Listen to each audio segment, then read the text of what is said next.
I've tried everything, vinegar, baking soda, a dozen online hacks. But the coffee stain never came out. Funny, isn't it? Of all the things I've lost in life, marriage, savings, sleep, it's that one. Splatter across my favorite cream blouse that haunts me. It's faint now but still there. Just over the heart. Kind of poetic, I guess. That's where it landed. That's where it burned. That day started like so many others. Melanie had invited me to brunch at that overpriced cafe with the wicker chairs and aggressive latte art. She insisted on it, said she needed to talk. She always needed to talk. And talk always meant ask. I wore that cream blouse because it made me feel soft and put together. As I was hoping we'd laugh again, maybe walk down to the florist like we used to. I missed that version of us. The one where she looked at me like I was her home, not her account balance. But even before the waiter brought our drinks, I knew something was off.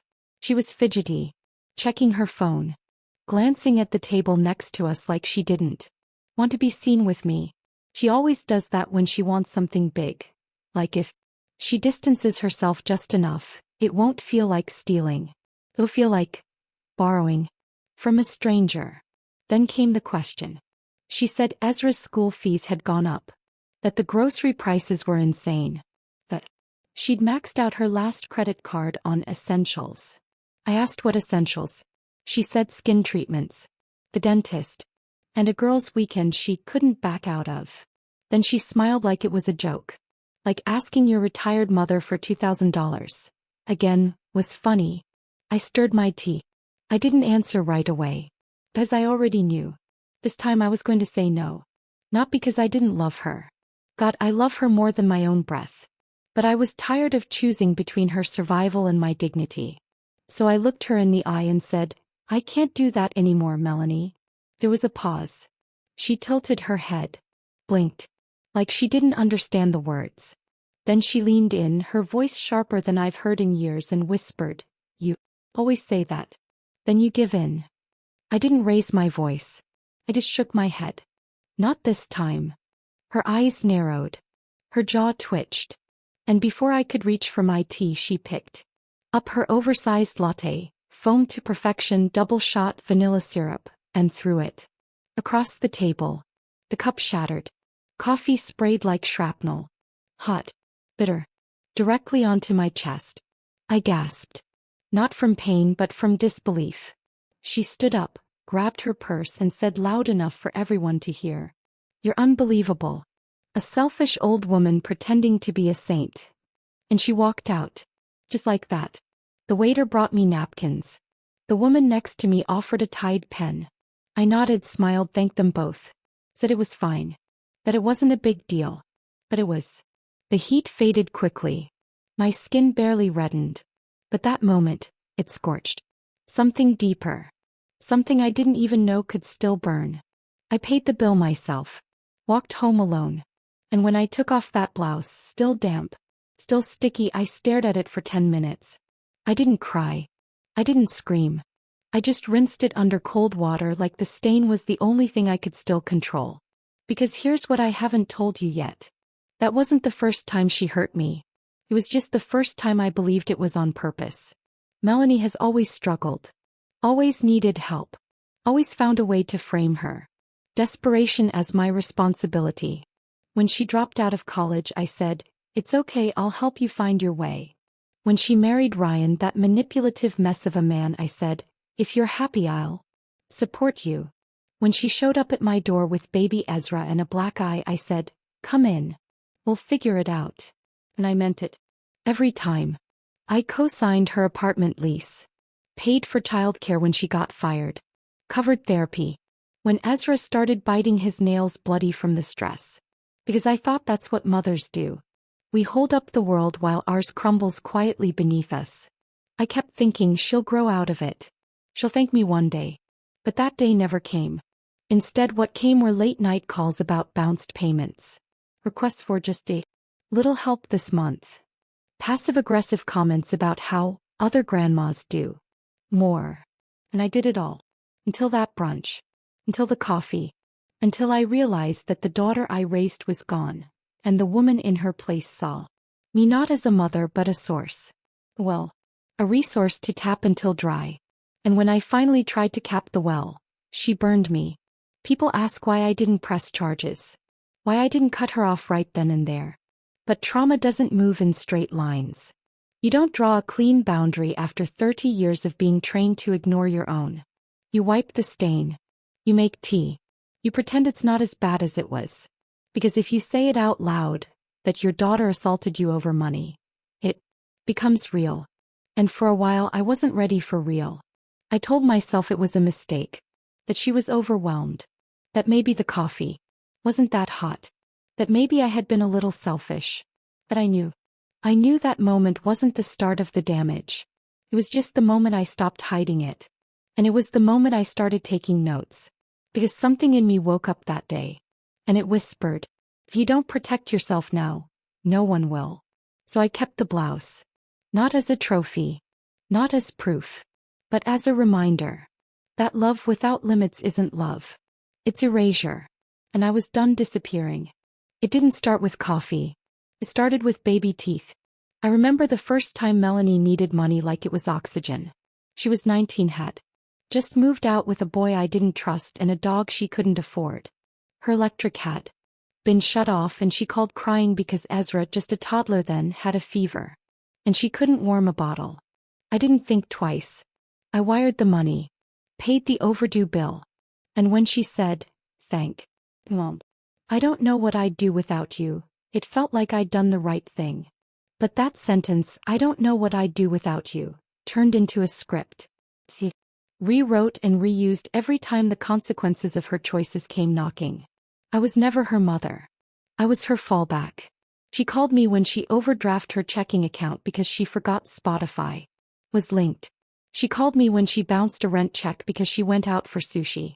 She called me when she backed into someone's Lexus in a parking lot and cried so hard I ended up paying the deductible. Every emergency came wrapped in emotional pressure. And every time I helped, she got smarter.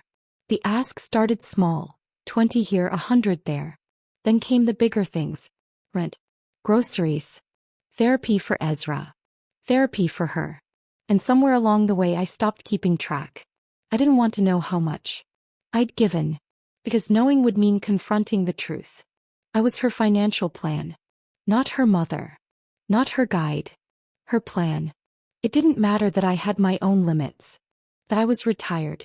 That I'd given up my painting studio. That I cut down on my prescriptions to keep the grocery bills balanced. She only saw the surface.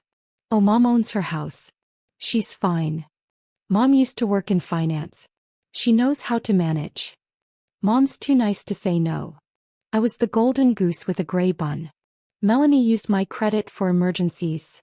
So often I started getting panic attacks when the mail came.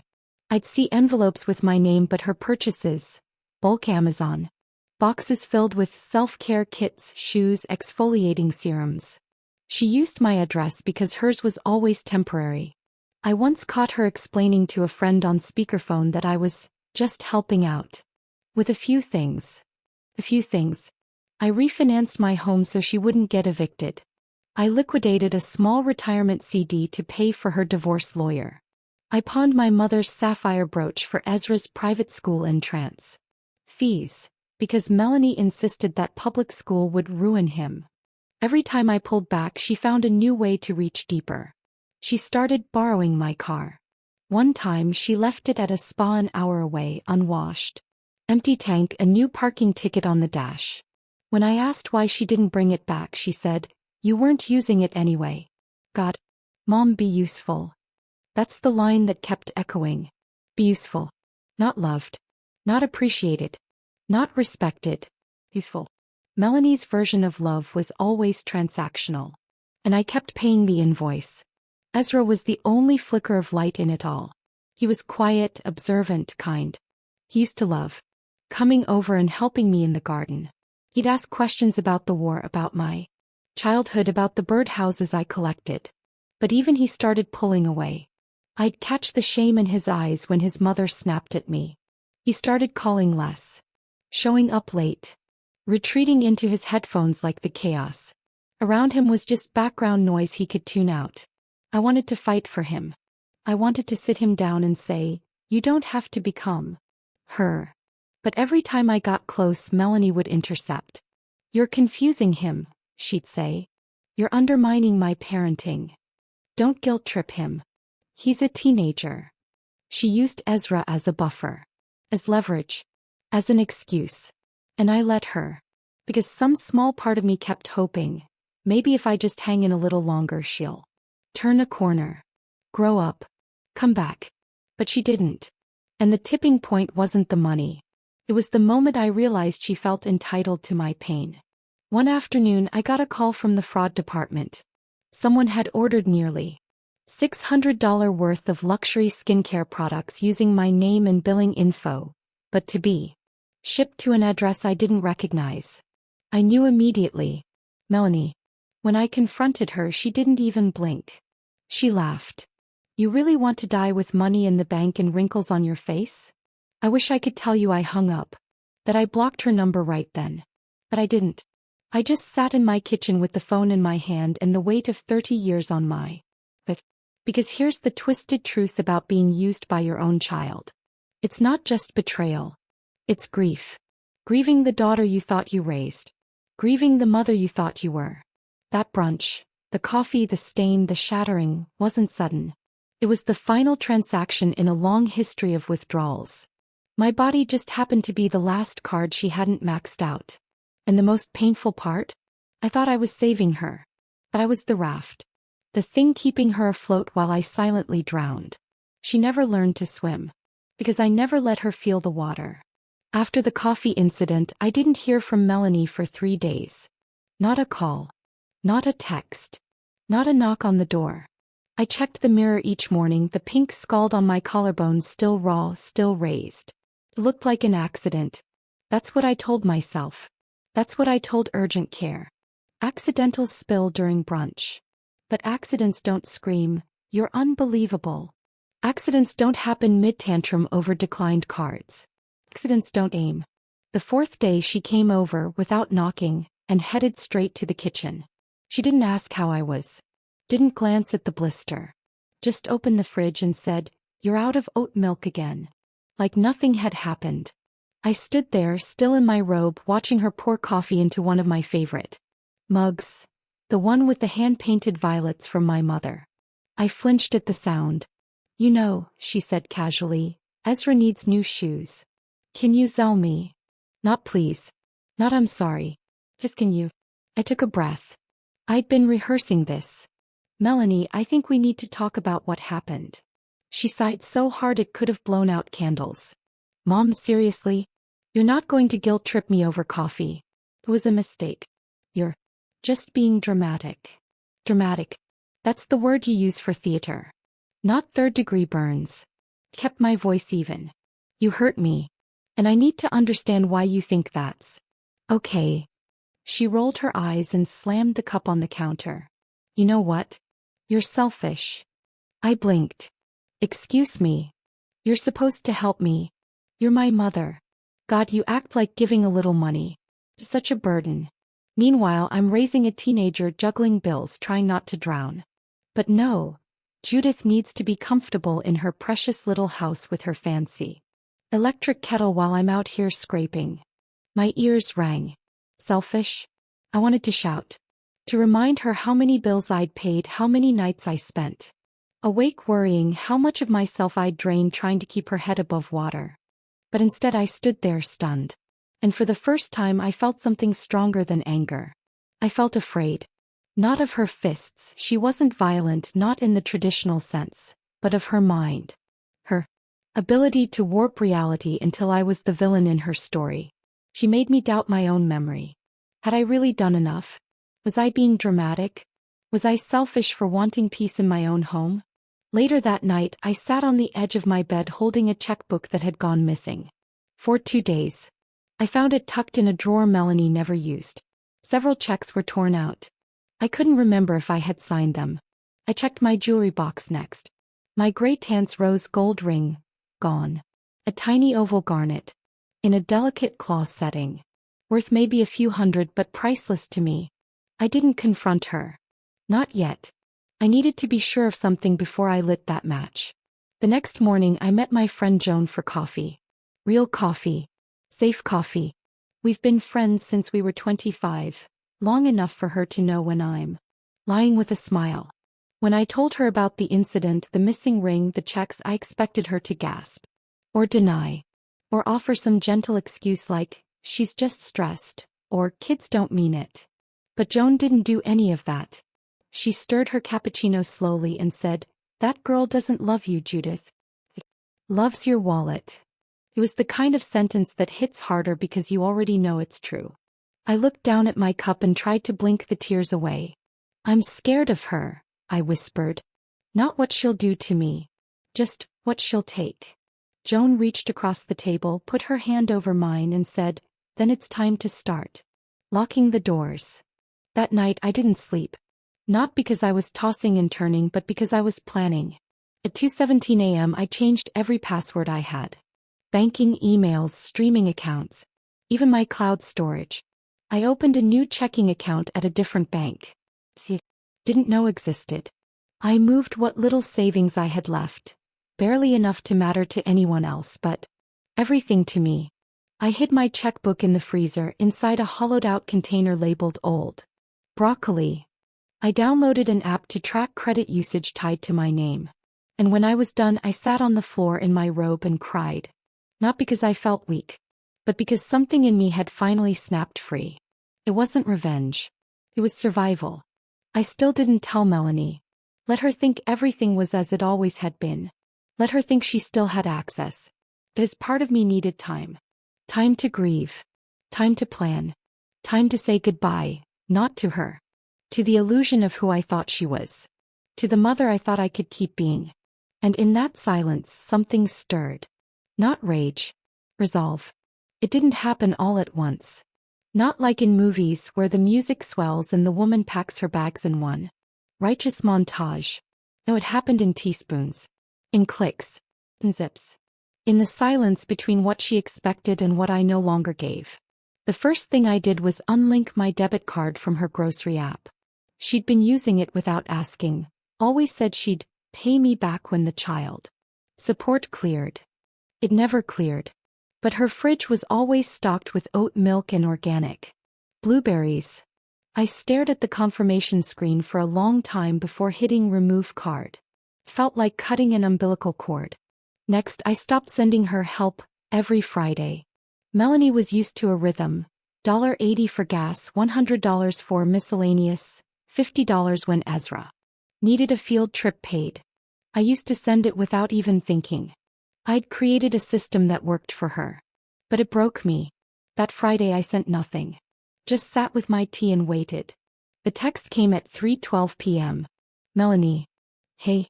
Did you forget?" I didn't reply. At 4:07 a second message. "Melanie. Seriously, Mom?" By 5:15 she was calling. I watched the screen blink with her name and hit ignore. My hands trembled. But they didn't shake. That weekend I moved my documents, the birth certificate, insurance papers, car title, from the hallway drawer she used to rifle through whenever she needed something for paperwork. I slid them into a zippered folder and tucked them behind a loose panel in the linen. Pause. Then came the ring. The heirloom I thought I'd lost. I found it in Ezra's backpack. Folded inside a receipt for sneakers and a pack of gum. He hadn't taken it. That much I knew. But someone had slipped it there to hide it. Or maybe pawn it later.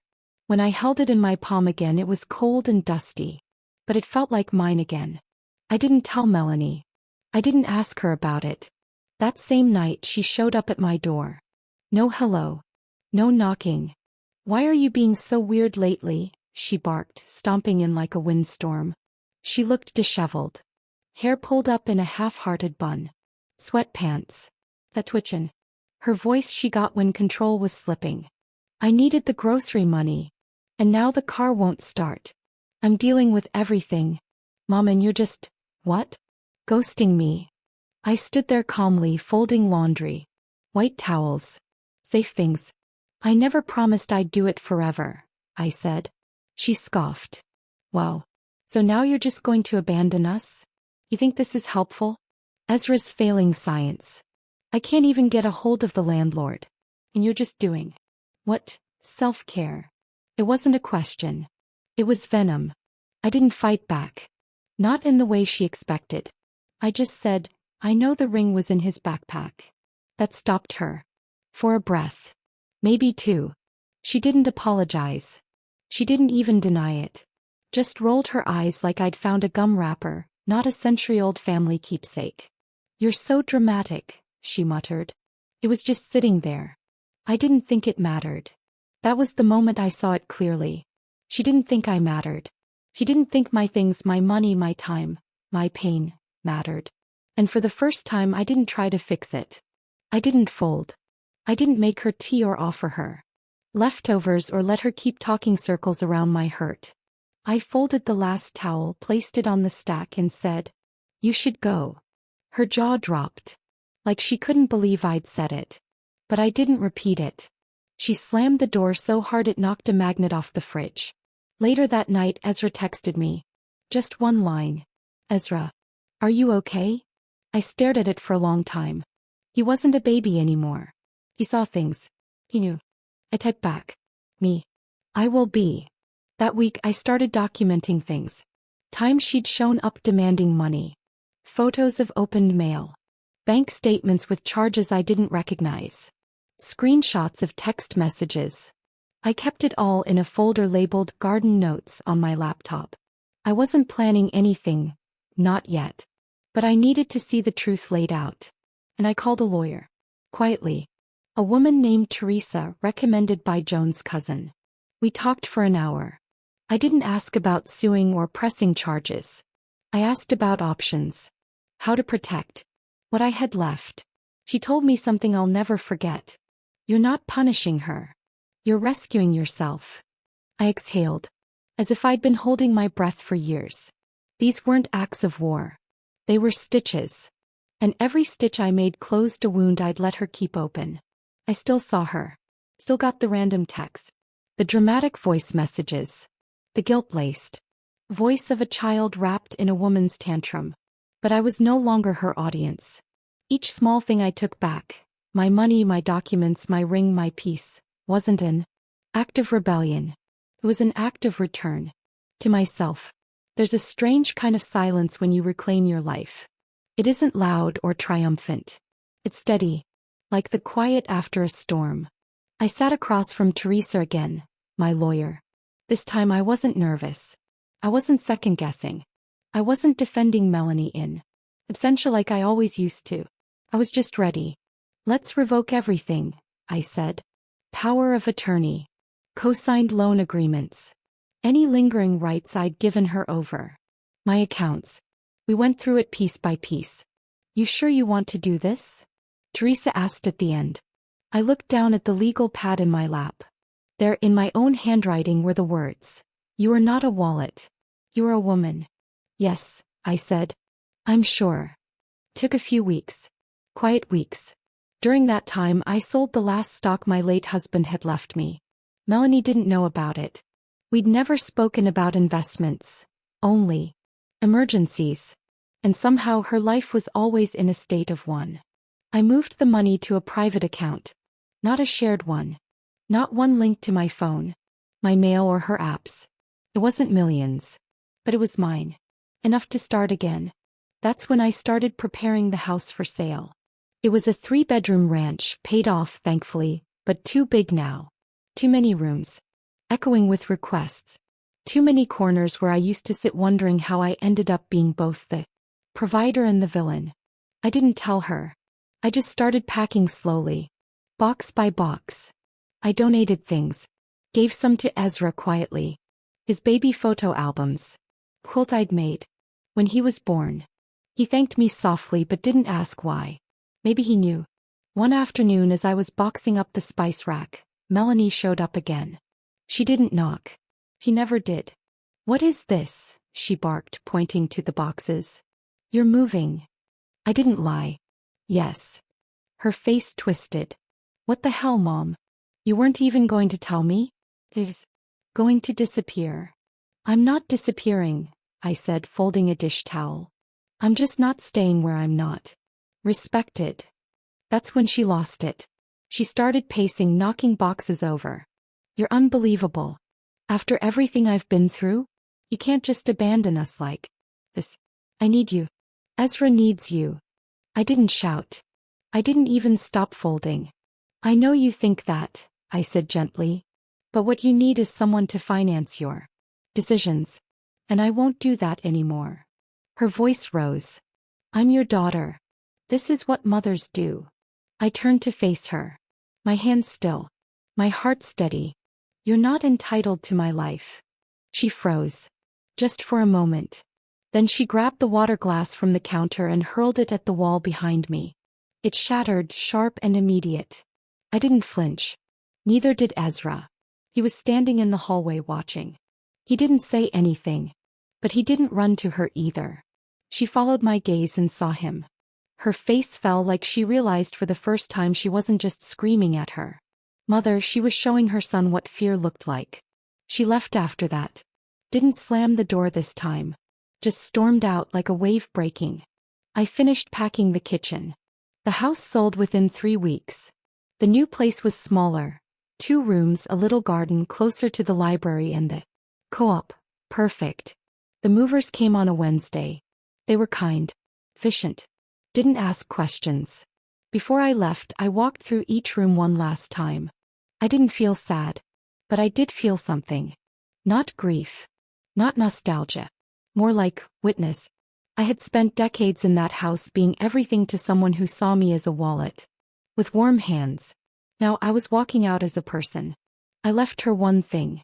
On the counter in the center of the empty kitchen. The blouse. The one from the coffee stain. Folded. Clean. Still marked. It wasn't a message. It was a memory. Not for her. For me. The mornings are different now. They begin quietly, with the ocean, not obligation. The windows in my new home face east, so the light comes in slow and golden the way forgiveness might if you ever let it. I don't set alarms anymore. I wake when my body tells me to. I walk every morning, past the same stretch of beach, past the fisherman who nods like we've known each other for years, past the bookstore I now visit every Thursday. It's funny what you don't miss when you stop waiting to be needed. No more, Mom, can you transfer? No more texts about gas money. No more thudding guilt in my chest when I ignored them, or worse when I gave in. Now there's just coffee. Real coffee. Hot. Safe. Right. And silence that feels like company, not punishment. I started journaling. Just a few lines each morning. At first it felt awkward, like trying to have a conversation with someone I hadn't spoken to in years. Because I hadn't. Not really. I hadn't spoken to me. Not since I'd been reduced to a role. The ATM in the apron. The emotional sponge. The guilt buyer. The backbone in the background. Now every morning I write something. Sometimes it's simple. The sea is calm today. Other times, you are not too late to be loved. I've started volunteering too, at a literacy center in town. We work with adults mostly. People who slipped through the cracks long before anyone thought to ask them what they needed. There's something powerful about helping someone sound out the word freedom. I don't talk about my old life here. I don't lie either. I just don't lead with it. No one knows me as Melanie's mother. I'm just Judith. One afternoon while organizing my files in the guest room closet, I remembered the fireproof safe. I hadn't opened it since the move. It still held old documents. My marriage license, my will, and emergency contact sheet. I'd filled out years ago when Ezra was just a toddler and Melanie had disappeared for 3 days. I unlocked it and flipped through the folders. And then I saw them. Tied in a ribbon that had long lost its color. Letters. Written in crayon on wide-ruled notebook paper. Some dotted with glitter glue. Some creased from being folded too many times. I knew immediately what they were. Melanie's letters. From when she was small. I sat on the carpet and began to read. Dear Mommy, I love you more than ponies. I will always be your girl even when I'm a mommy too. You're the best cooker ever. Some made me laugh. 1 or 2 made my throat tighten. But none made me cry. Because I didn't read them with heartbreak anymore. I read them with context. She had loved me. Once. Not for what I gave her. But just because I was hers. And somewhere along the way, the world had taken that soft little girl and hardened her into someone I no longer recognized. I didn't hate her. I just couldn't save her. And now I didn't have to. I set the letters aside and went to my desk. For the first time in decades, I wrote a letter not to fix, not to explain, not to beg for understanding. I wrote it to me. Just me. And I began. Judith, I'm proud of you. Not because I'd left. Not because I'd endured. But because I had stopped letting love be a leash. The letter wasn't long. But it was honest. I told myself I was allowed to have peace without apology. That love shouldn't burn, especially not over breakfast. That boundaries weren't walls. They were doorways you choose to close when someone keeps storming through with muddy feet. I signed it, folded it, slipped it in the safe. Not because I needed protection, but because that safe was no longer about fear. It was about preservation. And this letter, this version of me, she was worth keeping safe. The seasons shifted slowly by the coast. Tourists came and went, faces blurring into the hum of summer. At the market I became a regular, the woman who liked her apples crisp and her stories quieter. No one knew what I had left behind. No one asked. That was part of the peace. I wasn't hiding. I was just, finally still. I didn't check my old phone anymore. I changed my number. The silence, once unbearable, had become a kind of music. Then one afternoon in early September, a small brown package arrived. No return address. Just my name. My new one. The one I used here.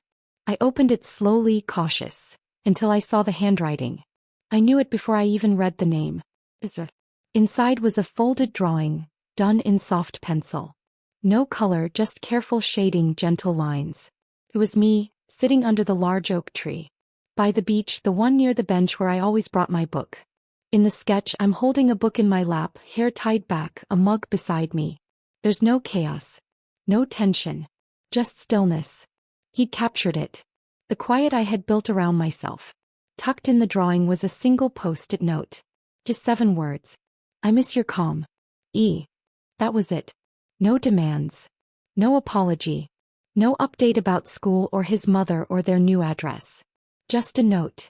Just a drawing. And for the first time in years I let the tears come. Not the grief kind. Not the shattered kind. These were the soft kind. The I'm still here kind. Because somewhere in the tangle of pain and betrayal, in the long unspooling of years, where I'd been used and overlooked, he had seen me. Not as a wallet. Not as a buffer. Not as a fixer. As calm. I sat with that for a long time. Not thinking. Not planning. Just being. Then I took out one of the postcards I'd bought from the little tourist shop down the hill. It had a watercolor of the beach at sunrise, the way it looks when the world is still. Stretching awake. I wrote just one line. The calm is still here. Anytime you need it. No instructions. No expectations. Just a quiet door left unlocked. I walked to the postbox myself. Dropped it in. Felt light. I don't expect anything more. Ezra is growing up in a house where love is tangled up in control. I can't undo that. Couldn't even undo it for his mother. But maybe, just maybe, he'll remember this version of me. The one in the drawing. The one under the tree. The one who chose stillness over storms. And maybe years from now when life gets loud he'll know where to look for calm. Not in money. Not in approval. But in presence. Or his own. Because sometimes the most powerful legacy a woman can leave is a quiet one. There's a little bookstore tucked between the coffee shop and the florist. I pass it often on my morning walks, but that day I stopped. Something in the window caught my eye. A small, square journal, midnight blue with gold lettering pressed across the front. Take your power back. I stood there a moment, smiling at how on the nose it was. The old me would have rolled her eyes. The new me walked in and bought it without hesitation. I didn't cry. I didn't waver. I didn't look for a discount or second-guess the indulgence. I simply bought the thing that called to me. When I got home I placed it gently on a clean shelf.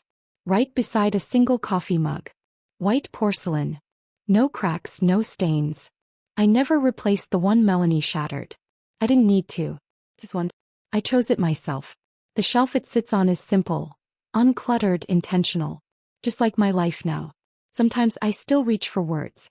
Not for letters I'll never send, but for thoughts I want to hold on to. Sometimes I reread Ezra's note. Sometimes I touch the cover of that journal like it's a mirror. And on the first page, in ink that doesn't smudge, I wrote one sentence. I didn't take revenge. I took back my peace, my name, my silence. And then, in smaller letters beneath it. And this time no one gets to spend me. No grand fireworks. No public scene. Just a woman, finally hers again. Judith. Not mom. Not grandma. Not bank. Not burden. Just Judith. And as the waves roll in beyond my window, steady as breath, I know now. Sometimes survival doesn't look like escape. Sometimes it looks like stillness. Sometimes healing isn't loud. Sometimes it's a shelf. A mug. A journal. And the quiet power of saying, enough.